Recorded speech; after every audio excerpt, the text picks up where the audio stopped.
9번째 날입니다. 오늘 말씀 에베소서 4장 17절에서 24절까지의 말씀입니다. 4장부터 6장까지는 계속 여러 가지 권면과 우리 삶에 적용되는 그런 그 말씀을 주고 있죠. 17절, 그러므로 나는 주님 안에서 간곡히 권고합니다. 이 권고는 언제 할 수 있습니까? 서로 은혜가 풍성하게 연결될 때 할 수 있지요. 이미 3장까지 하나님의 복음을 잘 전하고 은혜가 이제 풍성하게 주어졌을 때 그때 여러 가지 그런 권면을 지금 하고 있는 것입니다. 자, 어떤 것을 하고 있을까요? 이제부터 여러분은 이방 사람들이 허망한 생각으로 살아가는 것과 같이 살아가지 마십시오. 그렇게 권면하고 있습니다. 여러분, 이방이라는 건 그 말이 어떻게 들려집니까? 지금 사도 바울이 에베소 교회에 지금 편지를 쓰고 있죠. 에베소가 어디에 있습니까? 터키 지방에 있죠. 제가 에베소를 한번 갔을 때 굉장히 이방 아주 이렇게 특별히 낯설은 그런 느낌을 굉장히 많이 이제 받았습니다. 지금은 셀축이라고도 얘기하고 또 에베소 이런 말도 같이 혼용해서 쓰고 있는데 터키에서는 그냥 셀축이다 이렇게 이야기를 이제 하고 있죠. 터키 지방이니까 지금 가면 뭐 거기에 기독교적인 그런 분위기는 전혀 느낄 수 없고 그냥 뭐 모스크가 많이 있고 거기 있는 그런 사람들도 크리스찬이 별로 없는 것입니다. 사실은 사도 바울이 전도했을 때도 마찬가지입니다. 거기에 크리스찬들이 많이 있었던 것도 아니고 에베소 지역만 그 도시만 바울이 열심히 사역하면서 3년 동안 사역하면서 그들을 이제 주 안에서 변화시킨 것이죠. 그래서 거기 아름다운 그런 교회가 세워졌고 주 안에서 많은 그런 열매가 맺혀졌고 장로님들도 많이 세워지면서 이제 교회가 든든하게 자라고 있었습니다. 그런데 사람으로 치면 분명히 그 당시의 그런 개념으로서는 에베소 사람 전체가 이방인입니다. 그렇지 않겠어요? 이스라엘 사람들을 빼고는 다 이방인이라고 여겼으니까 사도 바울도 유대교적인 그런 개념을 잘 가지고 있었거든요. 그런데 이방 사람들이 허망한 생각으로 살아가는 것 같이 살아가지 마십시오. 에베소 사람들이 이방 사람인데 여러분은 어떻습니까? 여러분은 이방인처럼 생각합니까? 아니면 나는 하나님의 그런 백성이지 그렇게 생각합니까? 난 하나님의 자녀지 그렇게 생각합니까? 할렐루야. 우리 하나님의 그런 자녀죠. 그래서 우리 이방 사람이 아닙니다. 지금 사도 바울은 당대의 그런 개념을 완전히 바꿔서 이야기하는 것입니다. 당대는 족속으로 혈통으로 이방인이냐 하나님의 그런 자녀냐를 나눴는데 사도 바울은 본인이 3년 동안 열심히 사역하고 나서 그들이 하나님을 믿게 됐으니까 예수님을 받아들이게 됐으니까 예수님을 받아들이면 이방인이 아니다. 당신 하나님의 자녀다. 이렇게 이야기하면서 지금 하나님의 자녀로서 세상 사람들과는 다르게 험한 그런 생각을 품지 마십시오. 그렇게 지금 이야기하고 있는 것입니다. 우리도 늘 이런 마음을 가져야 되죠. 나는 이방인이 아니다. 하나님의 그런 자녀다. 하나님 나라의 지역이다. 할렐루야. 이런 마음을 이제 가지고 살아야 되죠. 18절. 그들은 누굽니까? 이방인들이죠. 자기들 속에 있는 무지와 자기들의 마음의 완고함 때문에 지각이 어두워지고 하나님의 생명에서 떠나 있습니다. 여러분, 이방인들, 세상 사람들은 무지합니까? 세상에 나가보면 세상이 만만치 않네 느끼죠? 세상이 무지합니까? 세상은 무지하지 않습니다. 어설픈 마음으로 학교를 졸업하고 사회에 나가보면 와, 사회가 이거 만만치 않네 하는 것을 금방 느끼게 되죠. 직장에 들어가 보면 직장의 그런 선배들이 야, 고수네 이런 거 금방 느끼게 되죠. 세상 사람들은 무지하지 않습니다. 자기들의 완고함 때문에 지각이 어두워지고 세상 사람들이 지각이 어두워졌습니까? 절대 그렇지 않습니다. 세상 사람들은 스마트합니다. 세상이 얼마나 빠르게 움직입니까? 세상의 모든 문명이 다 이 이방인들을 통해서 지금 발전되고 있는 것인데 스마트폰을 뭐 크리스찬들이 만들었습니까? 유튜브를 뭐 하나님의 백성이 만들었어요? 이 줌을 지금 하나님의 백성이 만들었습니까? 그렇지 않죠. 이게 다 세상의 그런 문명 가운데 이루어진 건데 세상이 얼마나 똑똑합니까? 예. 그들이 지각이 어둡다 이렇게 표현할 수가 없는 거예요. 그런데 왜 사도 바울은 이렇게 표현하고 있습니까? 하나님의 생명을 기준점으로 이야기하고 있는 것이죠. 하나님의 생명이 있느냐 없느냐? 하나님의 생명이 없으면 아무리 똑똑한 것 같아도 아무리 스마트한 것 같아도 멸망으로 간다는 거예요. 사망으로 간다는 거예요. 사망으로 막 달려가는 그런 사람을 누가 존경하겠습니까? 생명으로 가야 존경을 하지. 그러니까 사도 바울은 하나님의 그런 생명을 기준으로 해서 지금 어둡다, 발달을 이야기해 주고 있는 거예요. 우리가 주님의 그런 생명 가운데 있으니 우리는 밝은 사람이죠. 미래가 밝은 사람입니다. 전도가 양양한 사람이다. 할렐루야. 19절 그들은 수치의 감각을 잃고 자기들의 몸을 방탕에 내맡기고 탐욕을 부리며 모든 더러운 일들을 합니다. 그렇습니까? 세상 사람들은 항상 더러운 일만 합니까? 그렇지는 않죠. 예. 수치의 감각을 잃었다. 세상 사람들은 그렇게 생각하지 않습니다. 나는 엔조이하는 인생을 살고 있다. 나는 즐기는 인생을 살기고 있고 멋내는 인생을 살기고 있고 간지나는 그런 모습으로 살고 있다. 이렇게 생각을 하고 있죠.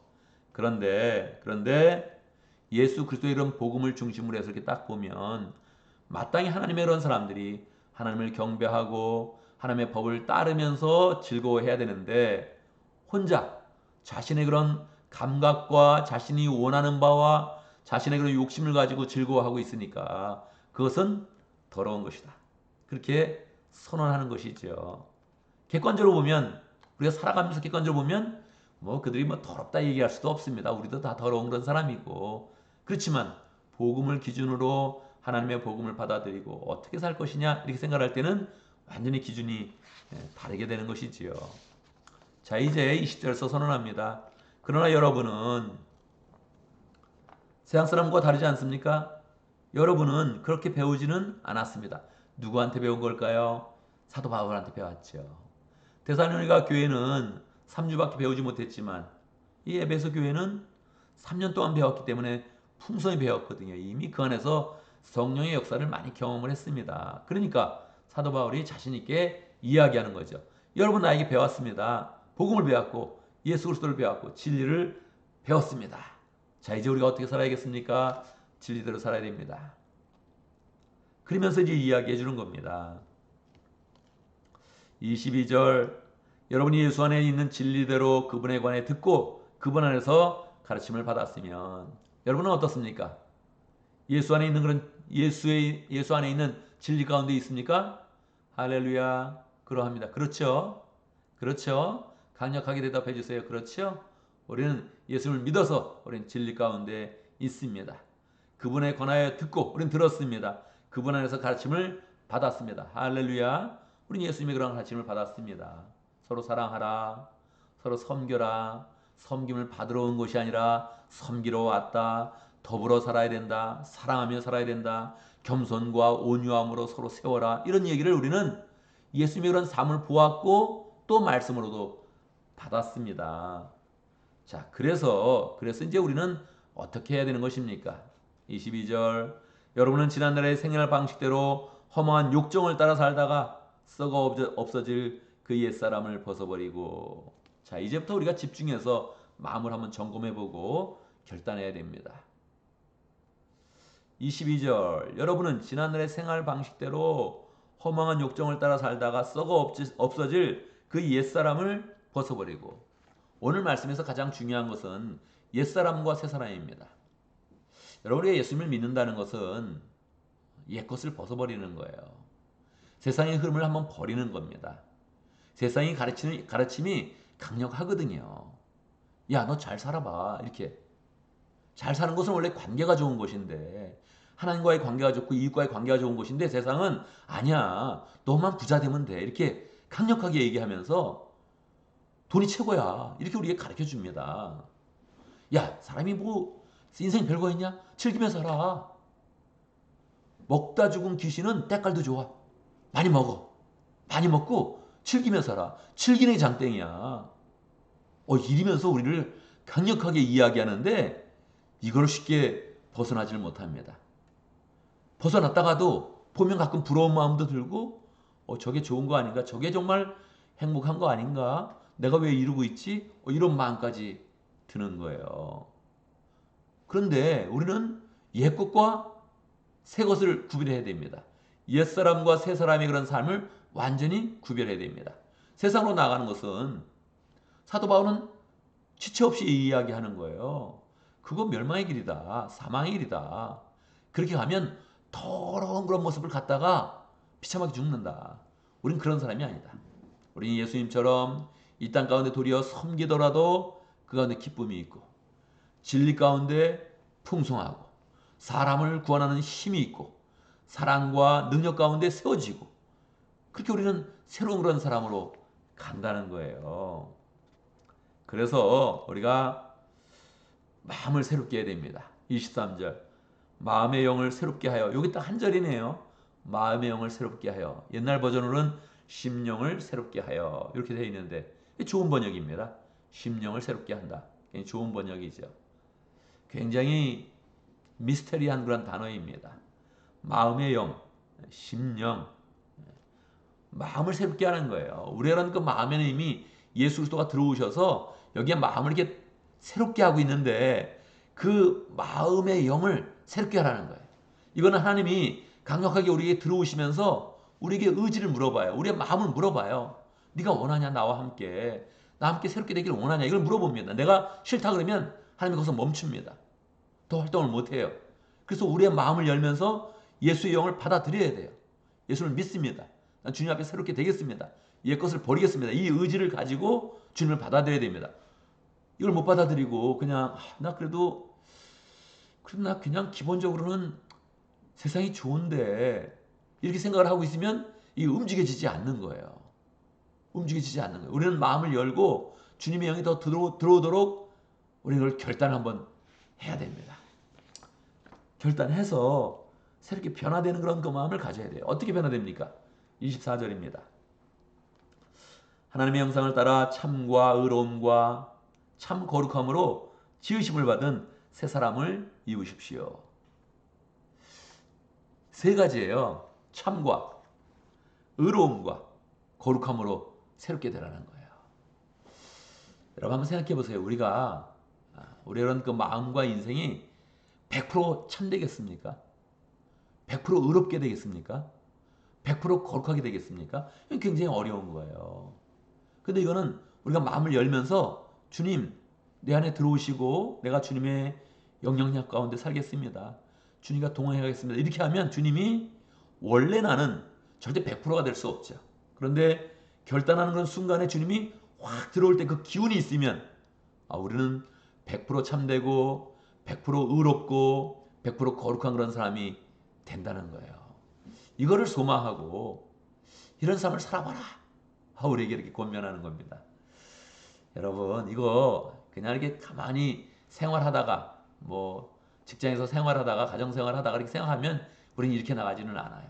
이거는 마음을 열고 합심으로 기도하고 기도 가운데 예수님을 바라보고 막 그러면 이런 소원이 나오는 거예요. 하나님 인생 뭐가 있습니까? 아무것도 없지. 하나님 저를 100% 참되게 하시고 할렐루야. 100% 의롭게 하시고 할렐루야. 100% 거룩하게 하시고 그렇게 나가게 해주십시오. 막 그런 그 마음들이 막 드는 거죠. 이거 우리 교인 중에는 뭐 1시까지 기도하고 다시 또 뭐 4시 반에 일어나고 뭐 이런 사람도 있다 그러네. 그래서 계속 기도한다는 거예요. 막 기도하냐고 목소리가 안 나와? 이거 주여 할렐루야. 이게 왜 그렇습니까? 왜? 뭐 본인의 결단으로 안 되는 거죠. 주님이 그걸 부어준 거죠. 그런 마음을 부어줘서 계속 자꾸 기도하게 하는 거죠. 막 기도하고 열정내는 것도 여러분 신앙생활이 한때예요. 한때 이게 아무 때나 되는 게 아니에요. 한때 되는 거기 때문에 될 때 정말 열심히 하는 거죠. 열심히 하면서 내 마음을 이렇게 집중해서 하나님 나를 정말 그렇게 만들어 주십시오. 여러분 이거를 우리 마음 가운데 큰 소원을 갖고 오늘 아침에 이걸 소원하면 좋겠습니다. 하나님 내가 새로워지면 좋겠습니다. 새로워지면 좋겠습니다. 주님의 그런 참된 진리로 의로움으로 거룩함으로 내가 새로워지면 좋겠습니다. 그렇게 결단하고 기도해 보면 나도 뭐 편한 거 좋죠. 섬김 받는 거 좋고 세상 흐름도 좋고 다 좋은 거 있죠. 그런데 그렇게 버릴 수 있는 그런 마음이 생기고 하나님이 정말 나에게 새로운 것을 부어주시네. 그래서 내가 새 사람이 되네. 이런 걸 한번 느낄 수 있는 거죠.